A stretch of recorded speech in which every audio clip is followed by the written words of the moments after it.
नमस्कार, राष्ट्रपोष से मैं पवन केसवानी।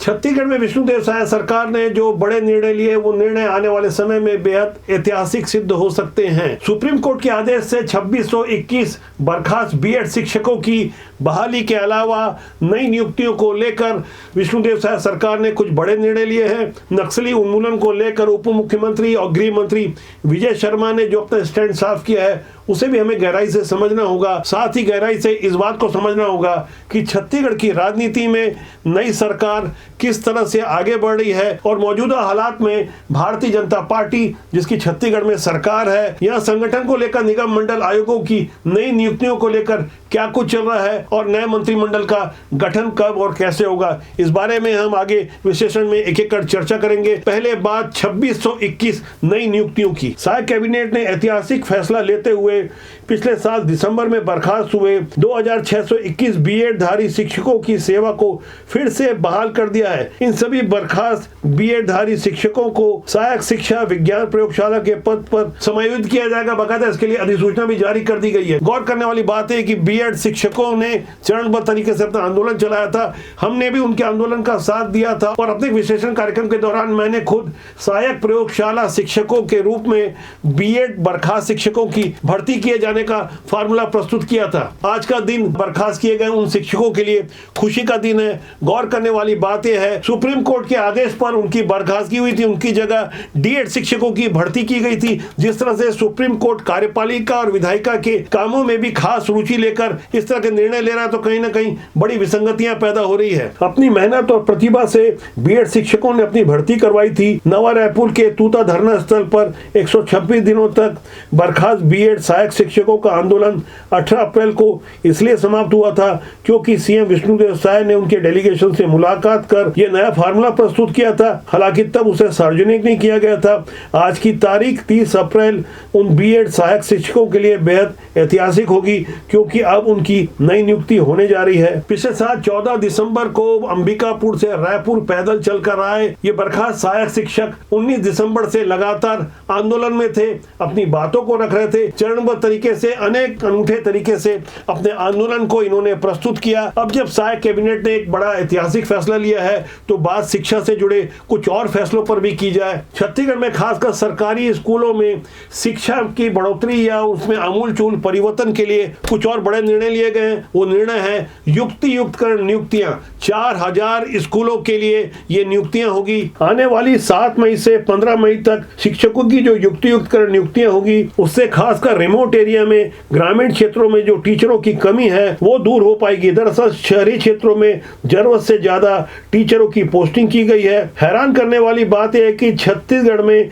5484 स्कूल अभी भी ऐसे हैं जहां सिर्फ एक शिक्षक है, यानी एक टीचर ही पूरा स्कूल चलाता है। जबकि शहरी क्षेत्रों की बात की जाए तो 7305 ऐसे शिक्षक हैं जिनकी जरूरत नहीं है, यानी जरूरत से ज्यादा उनकी नियुक्ति की गई है। इससे भी ज्यादा हैरानी की बात यह है कि 297 यानी करीब 300 स्कूल ऐसे हैं जहां एक भी टीचर नहीं है। एक तरफ तो कई स्कूलों में टीचर नहीं है और कुछ स्कूल ऐसे भी हैं जहां एक स्टूडेंट है और 2 टीचर हैं। ऐसी विसंगति को दूर करने के लिए विष्णुदेव साय सरकार ने इसी साल जब जनवरी में फैसला लिया था तब उनके फैसले के विरुद्ध कुछ यूनियन लीडर सामने आए। उन्हें आपत्ति इस बात की थी कि आखिर ऐसी नियुक्तियों से शहर का सुख क्यों छीना जा रहा है। ये युक्तियुक्तकरण 2 तरीके से होगा।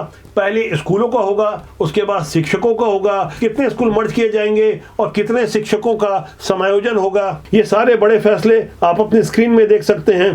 किस तरह से एक बड़ा ऐतिहासिक फैसला लिया जा रहा है जिससे निश्चित रूप से छत्तीसगढ़ के खासकर सरकारी स्कूलों में शिक्षा के मामले में एक बड़ा परिवर्तन होगा। बेहतर शिक्षा के लिए ये ऐतिहासिक और बड़ा फैसला लिया गया है। बाकायदा इसके लिए आदेश भी जारी हो चुका है। 28 अप्रैल 2005 के आदेश की इस कॉपी को आप देख सकते हैं जिसे शिक्षा सचिव सिद्धार्थ कोमल सिंह परदेसी ने बाकायदा जारी करते हुए टाइमलाइन पर मुहर लगा दी है। युक्तियुक्तकरण के लिए सरकारी स्कूलों को छत्तीसगढ़ में आपस में अटैच किया जाएगा। एक आंकड़े के मुताबिक 4000 स्कूलों को मर्ज किया जाएगा। इसे लेकर प्रसिद्ध कार्टूनिस्ट सागर कुमार का ये समसामयिक कार्टून बेहद रोचक है, जिस पर गौर करना चाहिए। इसमें साफ नजर आ रहा है कि मुख्यमंत्री विष्णुदेव साय शहरी स्कूलों में चिपके हुए शिक्षकों को खींचकर ग्रामीण या रिमोट एरिया में ले जाने की कोशिश कर रहे हैं। छत्तीसगढ़ की राजनीति को समझने वाले, उसमें रुचि रखने वाले ये चर्चा आमतौर पर कर रहे हैं कि सरकार में चल किसकी रही है, क्योंकि नए दौर की भारतीय जनता पार्टी की ये नई सरकार कुछ बदली सी हुई है। सत्ता का जिस तरह से विकेंद्रीकरण हुआ है, तो यहाँ समझना मुश्किल हो गया है कि आखिर पावर सेंटर है कहां से बड़े निर्णय लिए जा रहे हैं। राजनीति की गॉसिप में रुचि रखने वाले अपने अपने ढंग से अनुमान लगाते हैं, लेकिन हम अंदर खाने की उन्हीं खबरों पर मुहर लगाते हैं जिसकी पक्की और पुष्ट जानकारी होती है। मौजूदा विष्णुदेव साय सरकार के सामने कुछ बड़ी चुनौतियां हैं। वो चुनौतियां ये है कि नए मंत्रिमंडल में किसे जगह दी जाए। कुछ नाम तो जो पहले से फाइनल थे, उसमें एक नाम का धीरे धीरे प्रभाव बढ़ने लगा। पुराने मुख्यमंत्री डॉक्टर रमन सिंह की इच्छा को भी समझा जा रहा है और केंद्र के निर्णय की प्रतीक्षा भी की जा रही है। ये प्रतीक्षा निश्चित रूप से कुछ ज्यादा ही लंबी हो गई है। तारीखें तो खूब आई थी।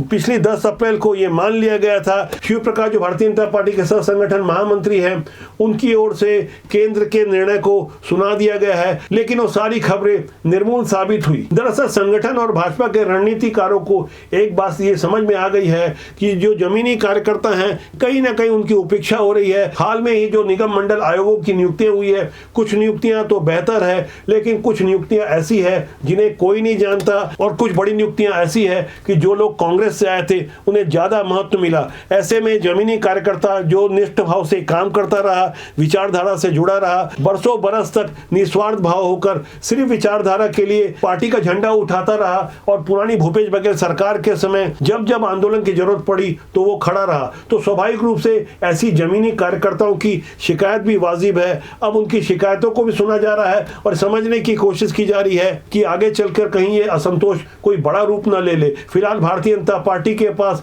चौतरफा फील गुड है छत्तीसगढ़ में, जहां ट्रिपल इंजन की सरकार चल रही है। स्थानीय स्तर पर सारे चुनाव जीते जा चुके हैं। विधानसभा और लोकसभा की जीत के बाद अब भारतीय जनता पार्टी के पास छत्तीसगढ़ में सबसे बड़ी चुनौती इस बात की है कि मौजूदा संगठन को कैसे संभाल कर रखा जाए, क्योंकि जब सत्ता आती है तो स्वाभाविक रूप से अपेक्षाएं और महत्वाकांक्षाएं कुछ ज्यादा ही बढ़ जाती है। ऐसे में पार्टी के साथ वो लोग भी जुड़ जाते हैं जो कुछ ज्यादा ही गणेश परिक्रमा करते हैं, खूब बड़े बड़े होर्डिंग लगाते हैं, बड़े बड़े विज्ञापन छपवाते हैं, खूब पैसा खर्चा करने के साथ कई बार ऐसे लोगों को वो स्थान मिल जाता है जिसके वो पात्र नहीं होते हैं। तो ऐसे में समझने वाली बात यह है कि चाल, चरित्र, चेहरा और अनुशासन का पाठ पढ़ाने वाली भारतीय जनता पार्टी के सामने एक चुनौती होगी कि अपने जमीनी और स्वाभिमानी कार्यकर्ताओं का असंतोष कैसे थामा जाए। इस पर भी गहराई से होमवर्क चल रहा है। वैसे मौजूदा दौर में छत्तीसगढ़ के आम नागरिकों की बात की जाए तो जनता की ये अपेक्षा है कि सरकार और मजबूती के साथ खुद को प्रस्तुत कर सके। कुछ बड़े निर्णय जो सरकार की ओर से लिए जा रहे हैं,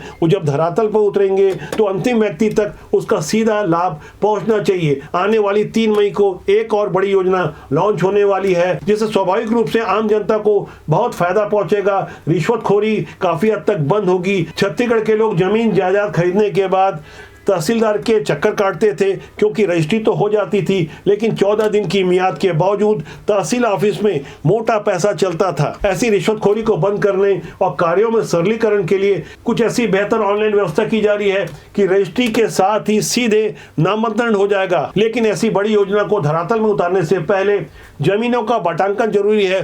छत्तीसगढ़ के अधिकांश जिलों में बटांकन का काम अभी भी रुका हुआ है। रायगढ़ कुछ इस मामले में बेहतर है, बाकी जिलों के हालात बहुत खराब है। कहीं 30% तो कहीं 25%, तो किसी किसी इलाके में 50%। जब तक जमीनों का बटांकन नहीं होगा तो ऐसे में नामांतरण कैसे हो पाएगा। इस कार्य को लागू कर पाना एक बड़ी चुनौती होगा, लेकिन जो भी पहल हो रही है वो बेहद ऐतिहासिक है। समझने वाली बात यह है कि छत्तीसगढ़ में भ्रष्टाचार को समाप्त करने के लिए जिस तरह से EOW और ACB कार्य कर रही है, जनता में उसका एक अच्छा मैसेज जा रहा है।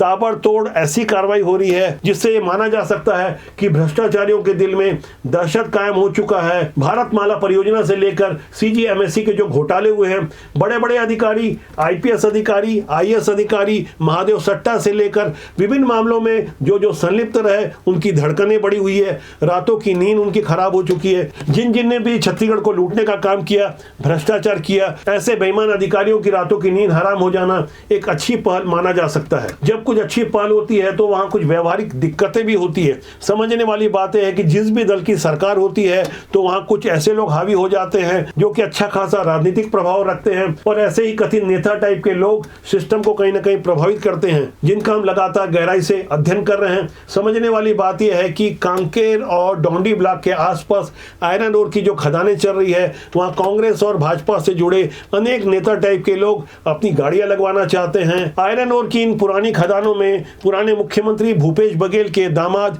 क्षितिज चंद्राकर की क्या रुचि थी, और कांग्रेस से जुड़े हुए कई पदाधिकारी अभी भी इसका लाभ उठा रहे हैं। भारतीय जनता पार्टी की जो नई नई सरकार बनी है, तो सरकार से जुड़े कुछ प्रभावी लोगों को ये बातें देर से समझ में आई है। अब वहां भी प्रतियोगिता हो रही है। चारमा में 15-17 रेत की खदानें चल रही है।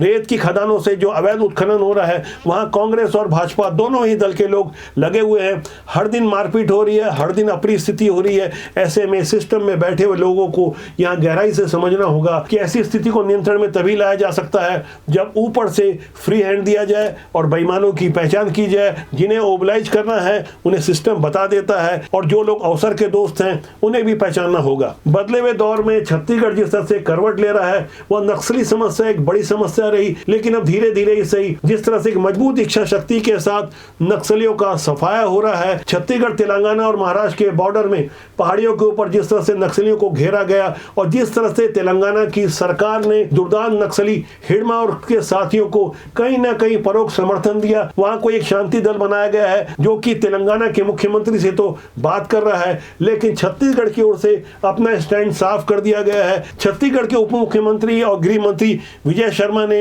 अपनी बातें साफ तौर पर रख दी है। जिस तरह से विजय शर्मा अपनी प्रतिबद्धता दिखा रहे हैं, लगातार जिस तरह से केंद्र के सहयोग से एक्शन लिया जा रहा है, तो मोर्चे पर जाकर खुद विजय शर्मा जिस तरह से पहल कर रहे हैं, निश्चित रूप से सुरक्षा बलों का इससे हौसला बढ़ रहा है। छत्तीसगढ़ के गृह मंत्री के रूप में विजय शर्मा की ऐसी बेहतरीन पहल का सभी जगह स्वागत किया जा रहा है। मौजूदा दौर में छत्तीसगढ़ के नक्सलियों की हालत ऐसी हो गई है, वो याचना कर रहे हैं, लेकिन पर्दे के पीछे कुछ और ही गेम चल रहा है। कांग्रेस और वामपंथ की विचारधारा से जुड़े हुए कुछ ऐसे लोग हैं जो खुद को शांति दल बताते हैं। इनके बारे में गृह मंत्री विजय शर्मा ने अपना स्टैंड साफ रखा है। समाचार एजेंसी ANI से बात करते हुए उन्होंने अपनी सरकार के इरादे साफ कर दिए हैं। मसला ये है कि शांति समझौता के लिए चर्चा करने के लिए कुछ लोग एकत्रित होकर के कुछ बोल रहे हैं, इतने लोग हम लोग हैं, ये संख्या है हमारी, ऐसा आदि आदि, ये संस्था है, व्यक्तिगत मिला के 300।